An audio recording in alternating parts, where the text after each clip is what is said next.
Bonjour tout le monde, bienvenue dans cette nouvelle vidéo. Je suis David D'Azevedo, consultant web marketing spécialisé en SEO.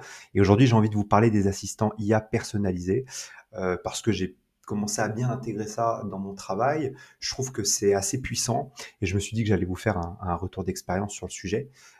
Donc, je vais vous expliquer tout au long de cette vidéo ce que c'est, la différence avec un chatbot classique, comment vous pouvez appliquer ça dans vos cas d'usage IA, surtout dans l'environnement OpenAI, parce que c'est là où c'est le plus accessible. Sur les autres modèles de langage, c'est beaucoup plus technique et moi-même, j'ai pas la connaissance requise pour vous expliquer tout ça. Donc, ChatGPT, ça reste le plus accessible de toute façon. Et puis, vous montrer, moi, ce que j'ai mis en place et ce qui fonctionne par rapport aux IA personnalisées. Alors, première chose, quelle est la différence entre une IA personnalisée et une IA classique? Là, on est sur l'interface de ChatGPT, donc on est sur l'interface classique. Si en l'état, je prompte ChatGPT, je ne suis pas garanti d'avoir toujours une réponse fiable par rapport à ce que je lui demande. Même si mon prompt est bien construit, avec un contexte, une demande très précise, si je lui demande des indicateurs, des résultats chiffrés, je ne suis pas garanti du tout d'avoir une information fiable dans la réponse qu'il va me fournir. Il faut comprendre que ChatGPT, en l'état, est généraliste. Il va m'apporter une réponse généraliste. J'ai pas la main sur la façon dont il va me chercher les informations. Il n'est pas rattaché à une base de données précise par rapport à ce que je lui demande. Il n'est pas branché à des outils externes. Il n'est pas en capacité d'aller scraper des pages web. Si vous lui donnez une URL, il ne peut pas vous donner en l'état la chaîne structure, la volumétrie, etc. Donc, mine de rien, c'est assez limité et ça peut se ressentir dans la réponse qu'elle apporte en l'état. A contrario, un assistant IA personnalisé, vous prenez ChatGPT, mais vous allez lui donner des instructions précises pour qu'elle puisse vous apporter une réponse très précise par rapport à un besoin précis. Et vous pourrez en plus la brancher à des API, vous pourrez lui fournir une base de données sur laquelle elle va s'appuyer, vous pourrez lui donner des instructions très très très détaillées. Et grâce à tout ça, bah, vous vous assurez d'avoir vraiment une réponse sur mesure et très fiable pour un besoin spécifique. Alors là, ce ne sont que des mots, je vais vous montrer un exemple concret de tout ça. Donc là, typiquement, je suis sur l'interface ChatGPT.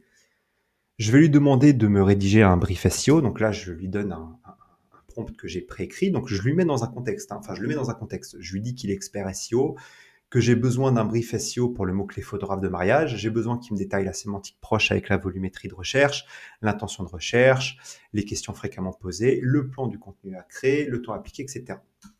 Donc, sur ce prompt-là, il va me fournir un brief SEO. Mais vous voyez tout de suite, sur la sémantique qu'il me donne, il me renseigne un volume mensuel approximatif. Cette information-là n'est pas fiable. C'est une estimation que ChatGPT a décidé de me donner. Je ne sais pas d'où il sort cette information-là. Il n'est pas branché à Ahrefs, par exemple, ni SEMrush, ni le Keyword Planner. Donc, ce n'est pas une information fiable pour moi. Et pour autant, voilà, elle est renseignée ici.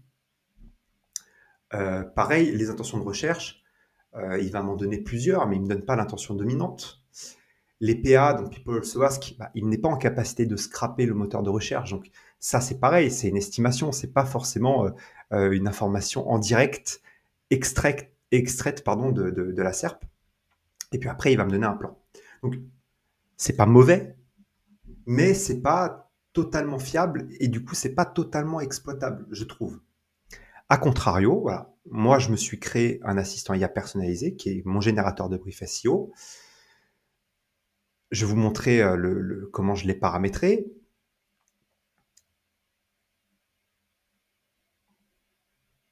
Donc, je lui ai donné des instructions précises. Je lui ai renseigné des actions qui sont en fait des API que je demande à ChatGPT d'utiliser pour aller chercher des informations. Et grâce à ça, en fait, je m'assure d'avoir un brief SEO beaucoup plus précis. Vous voyez, donc là, j'ai des instructions qui sont très détaillées et je lui ai renseigné 2 API. Ces API-là, elles vont chercher les informations sémantiques dans le Keyword Planner de Google Ads et elle utilise aussi un scrapper Python que j'ai paramétré pour qu'il puisse utiliser des données SERP en temps réel. Et du coup, en revenant sur mon assistant IA, j'ai juste à lui renseigner un mot-clé. Donc là, on va lui redonner photographe de mariage.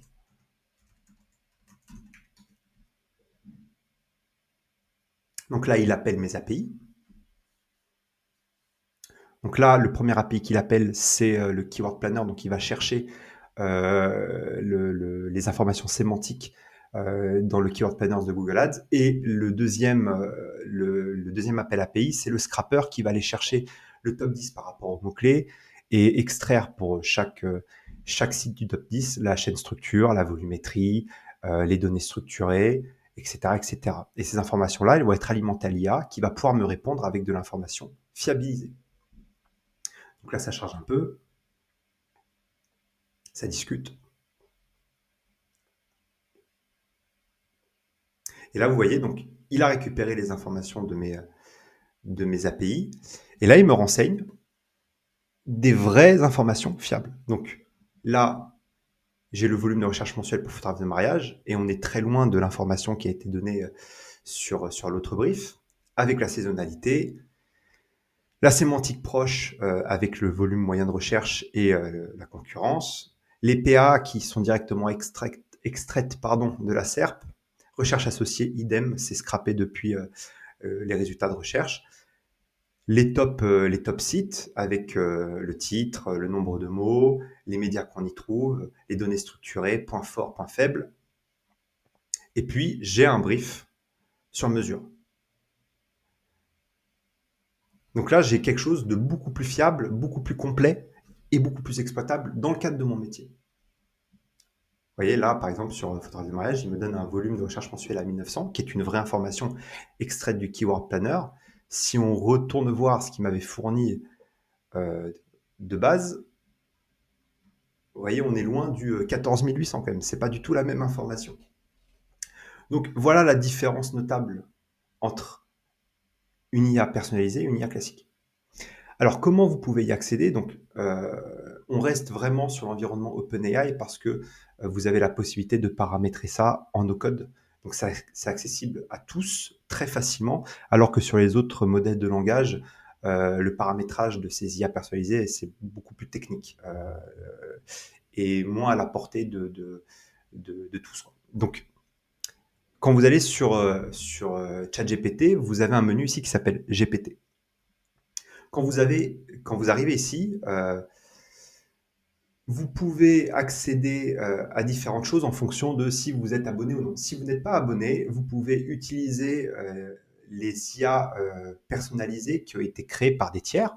Donc ça, c'est accessible gratuitement. Vous voyez, vous pouvez rechercher des IA personnalisées par thématique, donc pour de la rédaction, pour de l'analyse, pour de l'éducation, pour de la programmation. Donc ça, c'est accessible si vous ne payez pas ChatGPT.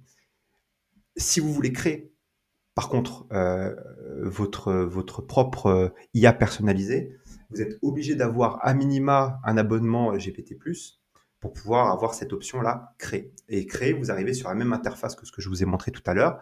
Donc, c'est l'interface qui permet de vous créer votre assistant sur mesure, quoi. Donc, vous lui donnez un nom, une description, l'instruction qui remplace le prompt. Et puis après, vous avez la possibilité de lui brancher une base de données, de lui brancher des API. Et là, vous avez plusieurs fonctionnalités. Donc, vous pouvez lui dire, vous pouvez autoriser votre assistant de faire une recherche sur le web, d'interpréter du code par rapport à votre base de données, etc. Donc, voilà comment se présente l'interface. Et puis, à côté, vous avez l'aperçu. Donc, ça vous permet de voir comment ça répond avant de le sauvegarder et d'avoir quelque chose de fonctionnel. Donc, voilà comment fonctionnent les assistants IA. Voilà quelle est la différence avec l'IA classique. Et voilà pourquoi c'est fort. Parce que vraiment, l'IA en elle-même, tout seul, je trouve qu'elle a quand même ses limites, que le prompt a ses limites, et que pour moi, le prompt est efficace réellement si derrière, vous avez une IA qui a été paramétrée pour votre besoin spécifique. Voilà, j'espère que ça vous a aidé, j'espère que ça a été clair, et je vous dis à bientôt pour une prochaine vidéo sur un autre sujet.